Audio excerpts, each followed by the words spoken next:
Assalamualaikum class 9. Your teacher Ms. Kulkarni. Today we will start from second lecture, chapter biodiversity, chapter number 3. Open book page number 32. आज हम अपना next lecture पढ़ेंगे AIIMS and principle of classification. अपने previous lecture में हमने introduction of biodiversity और importance of biodiversity को discuss किया था।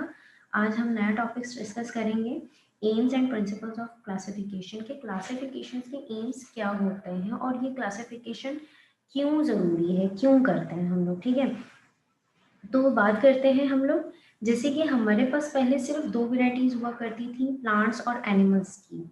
ज़मीन पर पाई जाती थी प्लांट्स और एनिमल्स की दो वेराइटीज पाई जाती हैं। लेकिन जैसे जैसे एवोल्यूशन हो रही है, प्लांट्स बहुत ज़्यादा इंक्रीज कर रहे हैं और ऐसे ही एनिमल्स और ह्यूमन पॉपुलेशन भी इंक्रीज कर रही है। तो हमारे पास वेराइटीज़ भी बहुत ज़्यादा होने लगी प्लांट्स और एनिमल्स की, लिहाजा इसे डील करने के लिए क्लासिफिकेशन की ज़रूरत पेश आई। ठीक है, और ये पता चला कि प्लांट्स और एनिमल्स कैसे आपस में इंटर रिलेट करते हैं। तो जैसे हमारे पास पहले 1.5 बिलियन स्पीशीज़ जो हैं ये अब तक जो है डिस्क्राइब हो चुकी है और उनके साइंटिफिक नेम्स भी दे दिए जा चुके हैं। वैसे तो दुनिया के अंदर पूरे 2 मिलियन स्पीशीज़ हैं प्लांट्स और एनिमल की डिफरेंट, लेकिन उनमें से 1.5 मिलियन स्पीशीज़ प्लांट्स और एनिमल्स की ऐसी हैं जिनके अब तक साइंटिफिक नेमिंग भी दी जा चुकी है और उनकी क्लासिफिकेशंस भी हो चुकी है और बाकी की अभी फर्दर कंटिन्यू है। ठीक है, तो अब हम बात करते हैं क्लासिफिकेशंस में बायोलॉजिकल क्लासिफिकेशन। ठीक है, बायोलॉजिकल क्लासिफिकेशन क्या है? Basically it is a method in which biologist classified the organism into groups and सब ग्रुप्स। इसमें बायोलॉजिस्ट ने क्या किया, तमाम डाइवर्सिस जो वैरायटी ऑफ लिविंग ऑर्गेनिजम्स के जो ज़मीन पर एग्जिस्ट करती हैं, उन्होंने क्या किया, उन तमाम लिविंग ऑर्गेनिजम्स को ग्रुप्स में और सब ग्रुप्स के अंदर डिवाइड कर दिया। और इस ग्रुपिंग को, इस पूरे प्रोसेस ग्रुपिंग, ऑर्गेनिज्म की ग्रुपिंग प्रोसेस को ही बायोलॉजिकल क्लासिफिकेशन कहते हैं। ठीक है, तो आप देख सकते हैं अच्छा, क्लासिफिकेशन ऑफ बायोलॉजी हम लोग करते क्यों हैं, एम्स क्या हैं, इनकी क्या ज़रूरत होगी। बेसिकली ये दो तरह की होती हैं, टेक्सोनॉमी और सिस्टमेटिक कहलाई जाती हैं।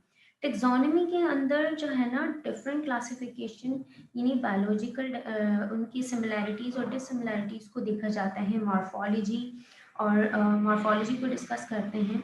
जैसे और उस जो सिस्टमेटिक्स है, सिस्टमेटिक क्लासिफिकेशन जो है उसमें डील करते हैं एवोल्यूशनरी हिस्ट्री को। यानी टेक्सोनॉमी जो है उसमें किसी भी लिविंग ऑर्गेनिज्म की सिर्फ बायोलॉजिकल क्लासिफिकेशन देखी जाती है, यानी उनका सिमिलर स्ट्रक्चर, फंक्शंस और उनके फंक्शन और स्ट्रक्चर की सिमिलैरिटीज़ और डिससिमिलैरिटीज़ को देखा जाता है। जबकि सिस्टमेटिक्स में जो है उसकी एवोल्यूशनरी हिस्ट्री को डिस्कस किया जाता है, यानी कि कोई भी लिविंग ऑर्गेनिज्म जो है उनकी हिस्ट्री कहाँ से स्टार्ट हुई है, वो दुनिया में कब से सरवाइव कर रही है।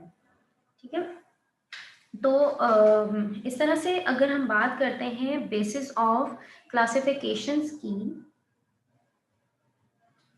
तो जितने भी रिलेटेड ऑर्गेनिजम्स हैं उनको क्लासिफाई करते हैं। फॉर एग्जांपल अगर हम स्पैरो और पिजन की बात करें और स्पैरो और पिजन की एवोल्यूशनरी हिस्ट्री को अगर हम लोग देखें, तो कहीं ना कहीं जाकर किसी एक पॉइंट पर ये दोनों जो बर्ड्स हैं उनके कैरेक्टरिस्टिक्स या उनका जो स्ट्रक्चर है वो कहीं ना कहीं रिजेंबल ज़रूर करता है। ठीक है, तो उसे एक ही कैटेगरी में हम लोग कैरेक्टराइज करते हैं, तो इसको हम बेसिस ऑफ क्लासिफिकेशन कहते हैं।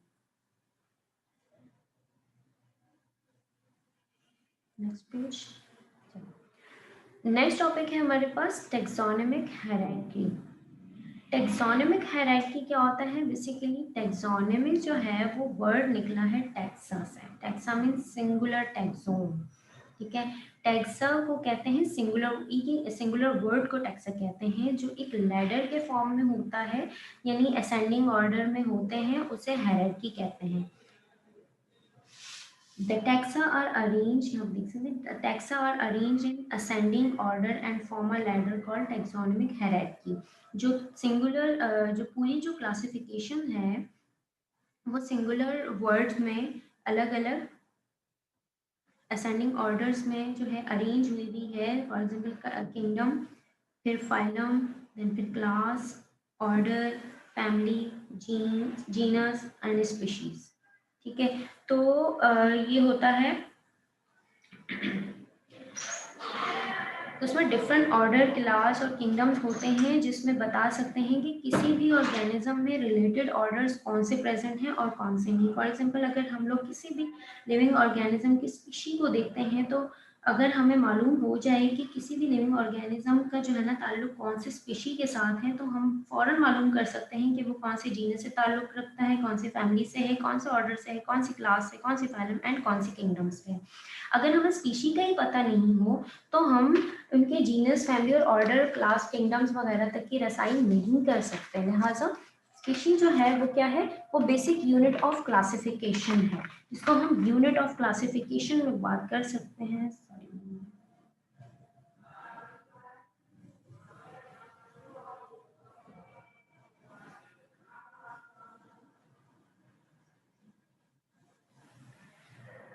यूनिट्स ऑफ क्लासिफिकेशन में देखते हैं, the smallest and basic unit of classification is species.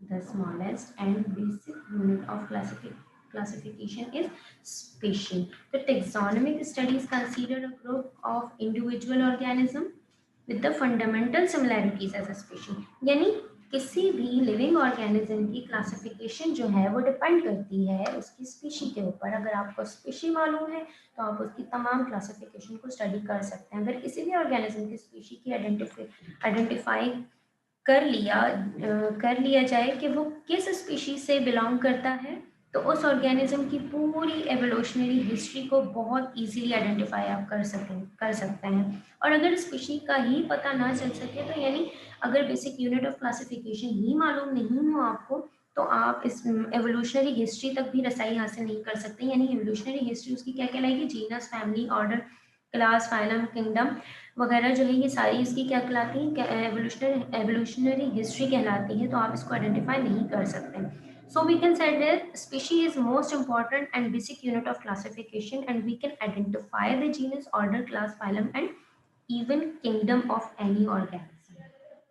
ठीक है, हम एग्जांपल लेते हैं simple classification of to organisms की, जिसमें आपके पास है ह्यूमन और पी की एग्जांपल आपको दी हुई है। टैक्सा यानी कि टैक्सॉन का सिंगुलर वर्ड है, उसका किंगडम क्या है।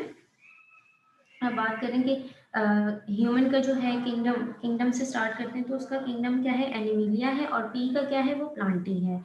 इस तरह फाइलम, ह्यूमन का जो है कौन से फाइलम से ताल्लुक रखता है, तो वो फाइलम कॉर्डेटा से ताल्लुक रखता है, और पी जो है वो मैग्नोली फाइटा से ताल्लुक रखता है। अगर हम बात करें ह्यूमन की क्लास कौन सी है, तो ह्यूमन जो है वो मिमिलिया क्लास से ताल्लुक रखता है, और पी जो है वो मैग्नोलियो सॉरी मैग्नोलियोप्सिडा साइड मैग्नोलियोप्साइड सॉरी, ठीक है, इससे बिलोंग रखता है। अगर आप देखें कि ह्यूमन जो है उसका ऑर्डर क्या है, तो वो कौन से ऑर्डर से बिलोंग करता है, प्राइमेट से, और पी जो है वो फैबुलस से।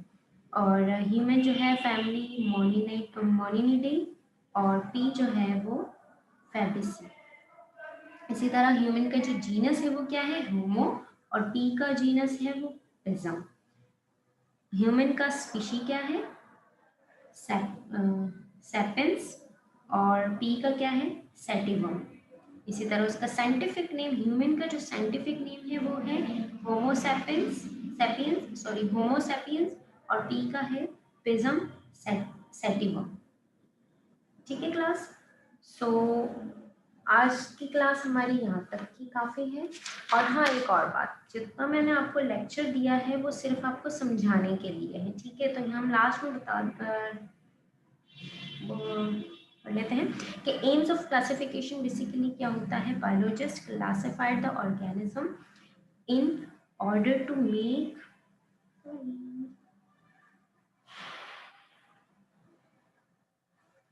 Biologists classify the organism in order to make them study easily. ठीक है। एम्स क्या है क्लासिफिकेशन की? एक्चुअली जो बायोलॉजिस्ट हैं उन्होंने तमाम लिविंग ऑर्गेनिज्म की क्लासिफिकेशन सिर्फ इसलिए की ताकि तमाम लिविंग ऑर्गेनिज्म को हम इजीली डिस्कस कर सकें। हर एक लिविंग ऑर्गेनिज्म की अलग अलग क्लासिफिकेशन हुई है। अगर ये क्लासिफिकेशन ना होती तो हम अपने बारे में भी नहीं जानते, हमें नहीं मालूम होता कि हम बेसिकली कौन सी क्लास से, कौन सी जीनस से या कौन सी किंगडम से ताल्लुक़ रखते हैं। ठीक है, तो क्लासिफिकेशन का मकसद सिर्फ यही है कि तमाम लिविंग ऑर्गेनिज्म को अलग अलग ग्रुपिंग्स में डिवाइड कर दिया। तो इनमें एम्स ऑफ क्लासिफिकेशन की ब्रांचेस क्या है? To determine similarities and dissimilarities among organisms so that they can be studied easily। तमाम लिविंग ऑर्गेनिज्म की सिमिलैरिटीज और डिससिमिलैरिटीज को जो है डिटरमाइन किया जाता है ताकि क्या किया जाए, उसको इजीली स्टडी किया जा सके। सेकंड पॉइंट है, सेकंड एम ऑफ क्लासिफिकेशन है to find the evolutionary relationship among organism. Like इसका जो सेकंड बेसिक पॉइंट है, ताकि हम तमाम लिविंग ऑर्गेनिज्म की जो एवोल्यूशनरी हिस्ट्री है, एवोल्यूशनरी रिलेशनशिप है कि तमाम लिविंग ऑर्गेनिज्म आपस में इंटर रिलेट कैसे करते हैं। जैसे ह्यूमन बींग्स, हम रहते ह्यूमन बींग्स हो या लिविंग एनिमल्स हो, डिफरेंट एनिमल्स हो या प्लांट्स हो, उनके हैबिटाट्स क्या हैं क्या नहीं है, वो कहाँ से एवोल्यूट करते हैं, इनके एंसेस्टर्स क्या है, ठीक है, हेरिडिटी क्या है इनकी, तमाम वो इसमें एवोल्यूशनरी रिलेशनशिप्स के अंदर आता है। ओके आज की क्लास हमारी यहाँ तक काफ़ी है। इंशाल्लाह नेक्स्ट क्लास में हम लोग डिस्कस करेंगे हिस्ट्री ऑफ क्लासिफिकेशन और 5 किंगडम क्लासिफिकेशन। ठीक है, और अपना ख्याल रखिएगा। अल्लाह हाफिज़।